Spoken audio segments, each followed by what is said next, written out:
I am Reese Tisdale, and this is The Future of Water, in which we talk about all the ways in which companies, utilities, and people are addressing the challenges and opportunities in water. Today, we are celebrating The Future of Water, episode 52. I guess we're on a run here. The last episode, Build America, Buy American, and the impacts of new policies on hardware and equipment procurement in the U.S.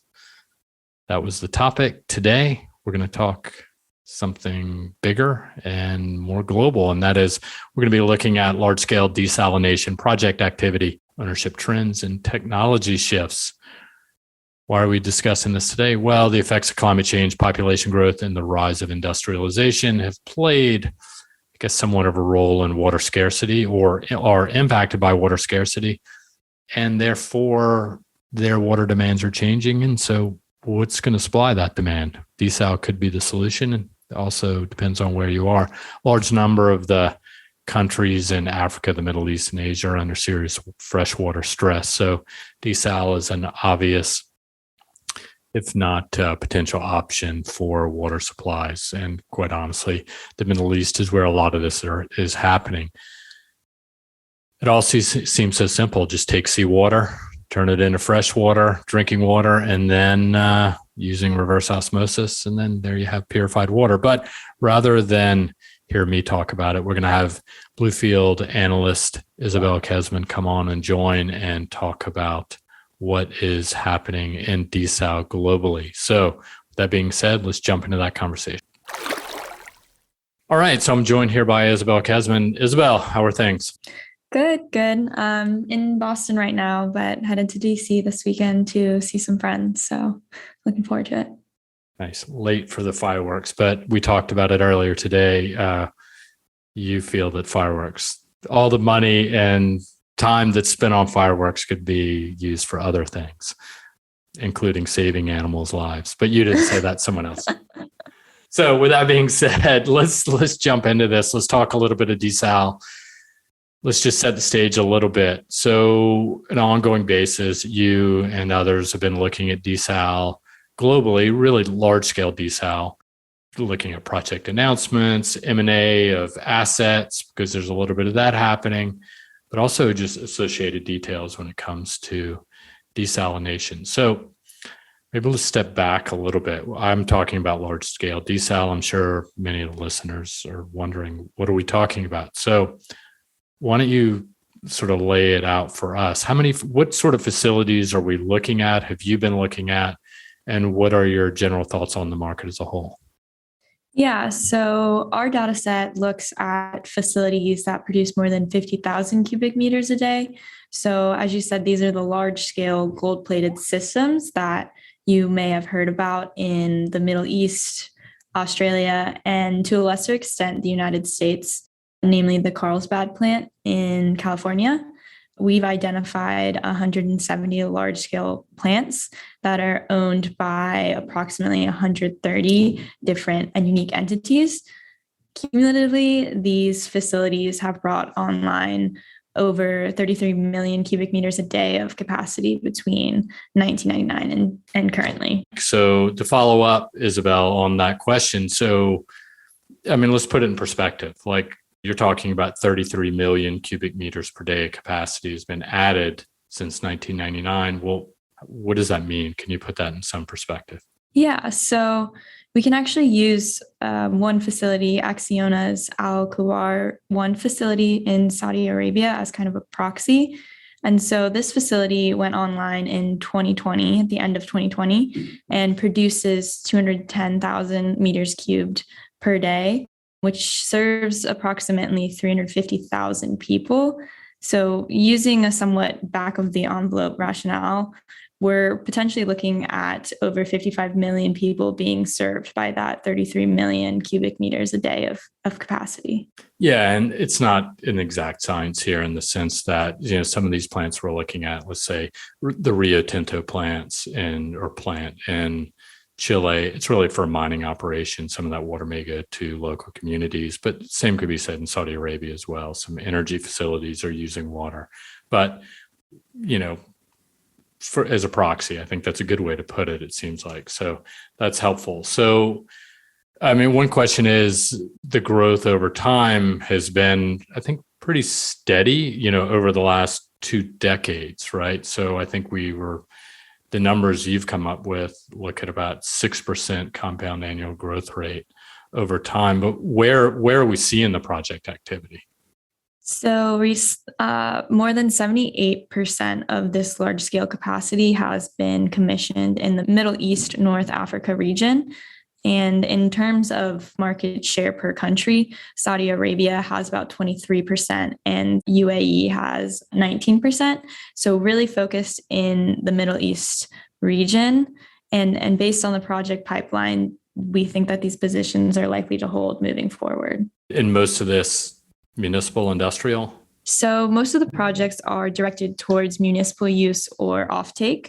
But in several instances, specifically in Latin America, we're seeing some projects with more industrial purposes, such as mining operations in Chile, among other countries. And Chile is somewhat unique in that, the Pacific is right there, super accessible.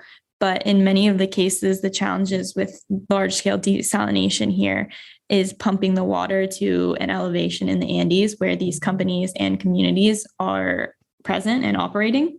And so I guess the lack of an elephant in the room, I guess, in the case of the US, right? We've got drought in the Western US that's happening.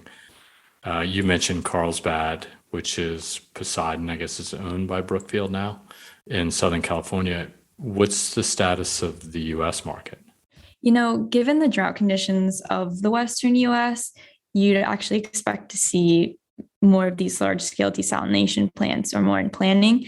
But as we all recently saw with the rejection of the Huntington Beach plant permits, which have been under planning and in litigation lawsuits for almost 2 decades now, there seems to be a steady stream of resistance coming out of California, particularly due to environmental damage, concerns from brine disposal, and just the overall cost of the plants and the cost of water that will come from the produced water.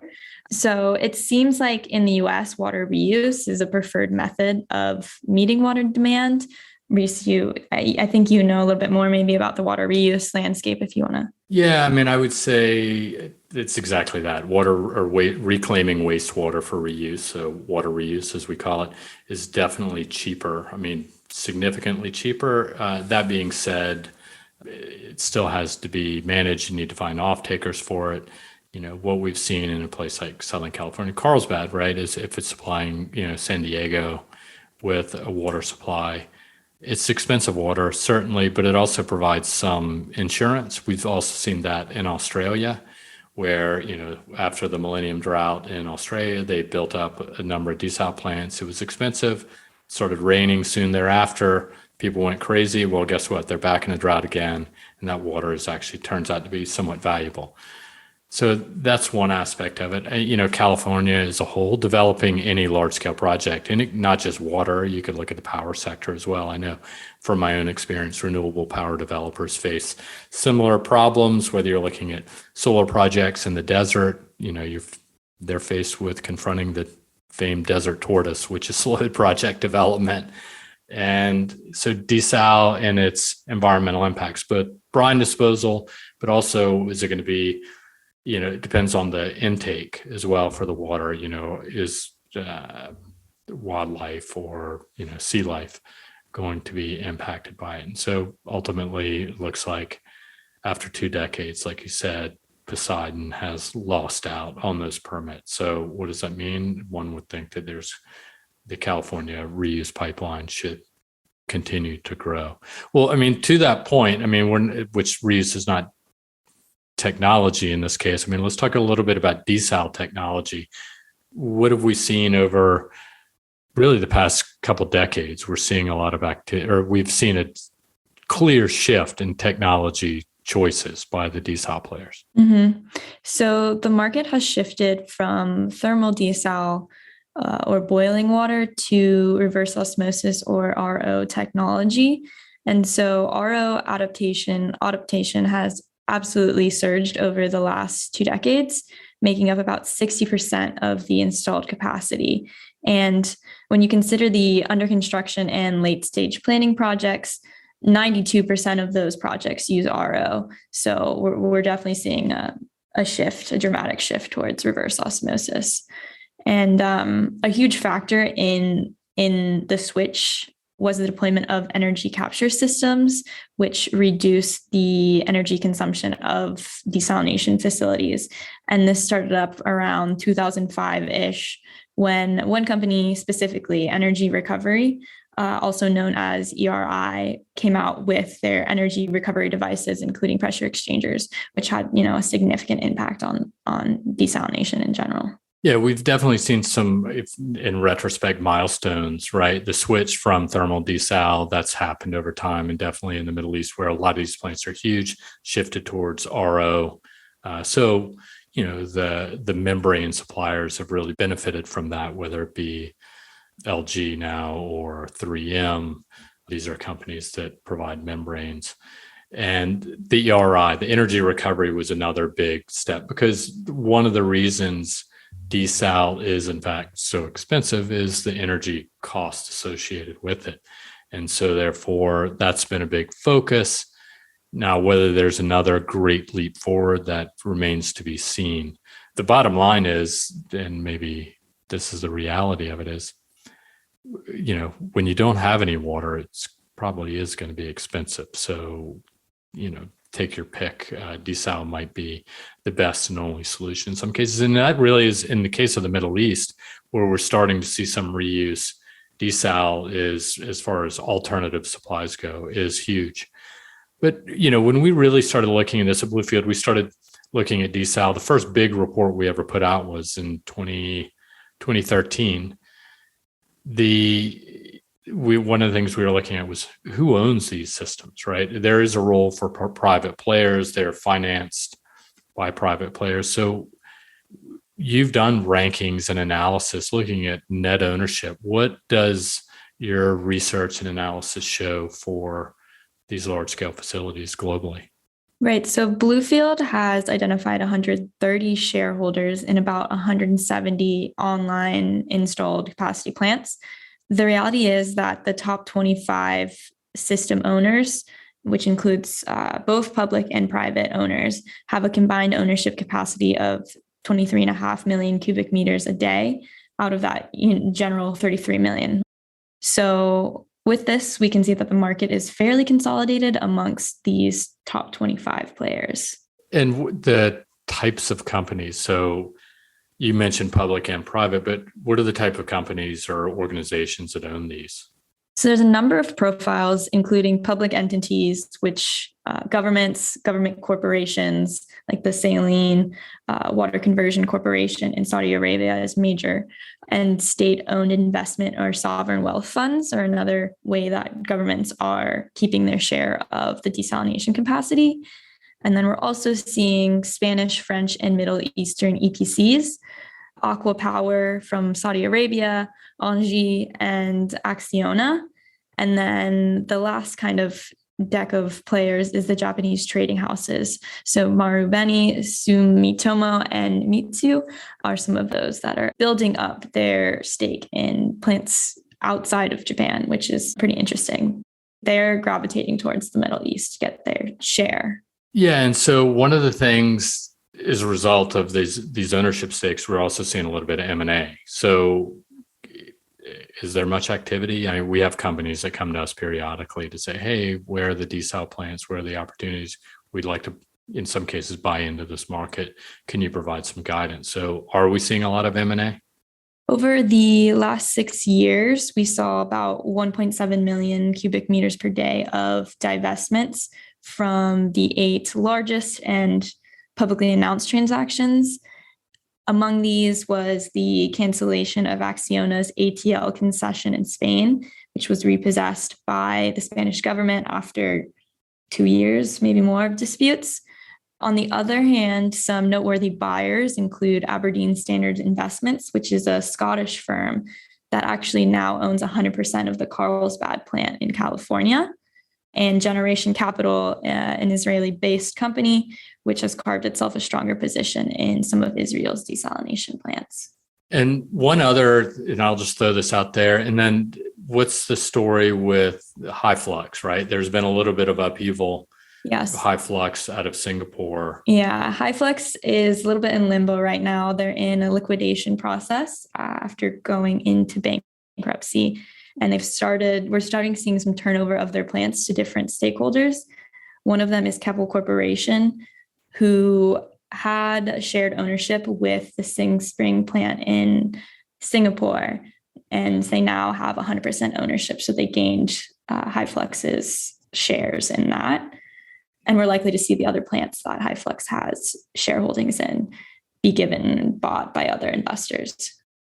I mean, what was interesting was, back in the day, I say that with my own experience, and that is, the pure play desal players, they're kind of few and far between now. HyFlux was one, IDE was another. IDE is they have a technology understanding they've applied to other types of water treatment projects around the world, and it's a really tough market to play in. So it is interesting, like you said, you've got the Japanese trading houses that are they're basically financial investors in these positions. You get the Spanish CPCs, you get a couple French players like Veolia or the Suezes of the world, or Engis, that have positions, and then it's kind of few, and then the public entities, like you said. So there's a little bit of activity happening in the M&A space, project activity. The nice thing about it is it's pretty straightforward, particularly in the Middle East. The governments lay out their plans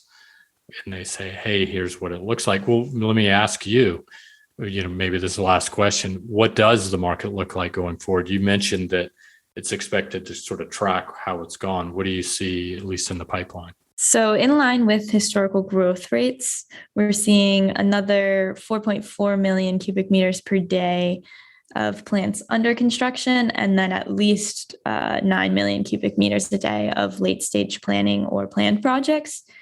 And if these new additions reach commissioning, this would represent about a 43% increase from where we are at now. But that being said, are the project timelines always correct?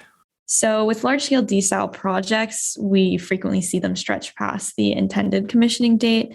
And, with planned projects and the state of the world's water supply, more projects are likely to pop into this pipeline in the next couple of years.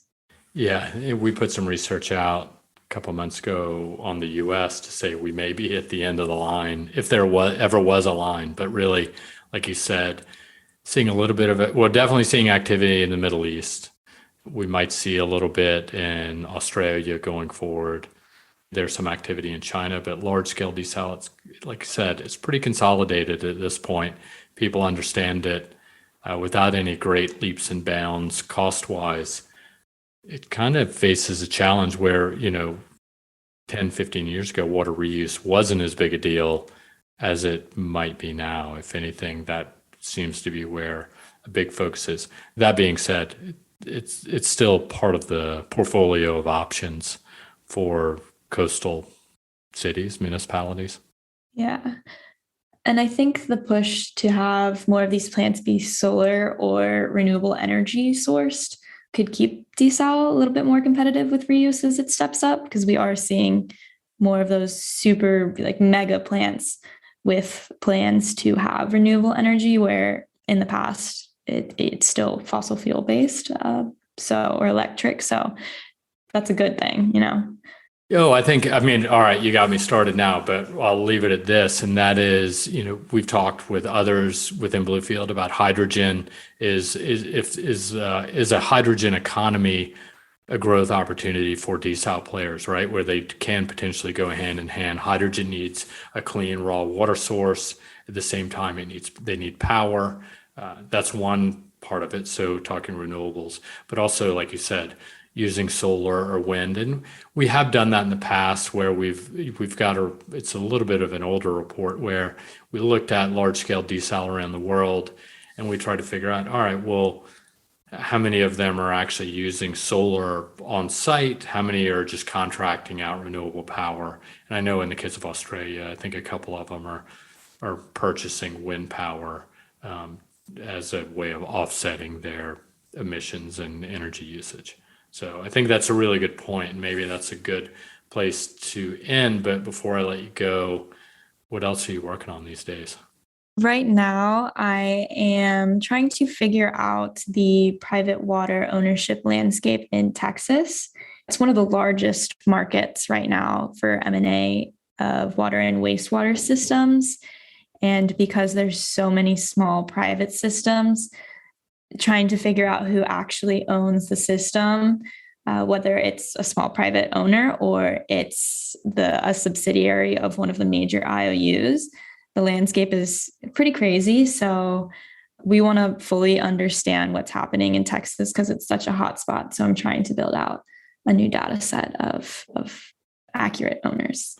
Yeah, that'll be interesting and a good answer to a lot of the questions we have about it. Because like you said, a number of players are active in the Texas market, and even they don't all understand who owns what. And sometimes they're stepping on one another's toes by accident or by, just by chance. So, all right. Well, with that being said, I will let you go, and safe travels to DC. And thanks a million for taking the time. Thanks, Reese. All right. Take care.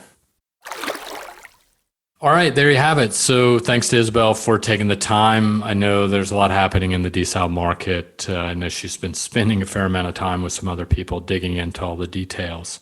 So it's always good to hear more about that because I like desal. I'm not going to lie. It's interesting to see who the players are and what they're doing. Before we sign off, though, I'd like and beg and ask you to subscribe to The Future of Water and give us a review. Let us know what you think about it. We do this for you, not us. Send us a note at waterexperts@bluefieldresearch.com with any topic ideas you would like us to discuss. And lastly, tell a friend about it.